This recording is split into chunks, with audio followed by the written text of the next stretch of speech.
Un hombre te quiere mucho, hace esto. Hey, listen to me. Stop, Hank. I didn't have a choice. I understand the press is all over you, but I'm not going to put quotes or statements until I know the damn facts. Until then, just before I'll call. What the hell are you doing? I want every piece of civilian switch. Hank, maybe I want to talk to every guy. Hey, slow down. The guy in the warden of this place without even you're talking to. Put your legs out of pocket. Kill my good friend Alvin Linsky. We'll find out. We'll find out who did this.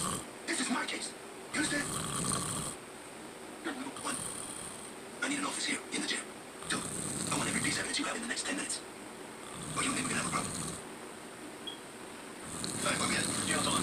Give me a look. Back to back, these cells, hallways, locker room, looking for guards. Any other witnesses? No, yeah, we talked to inmates, cell approximation stuff. All inmates mean fine. I get about guards. Well, so far. Weapons at lab to check his DNA. That's a confidential.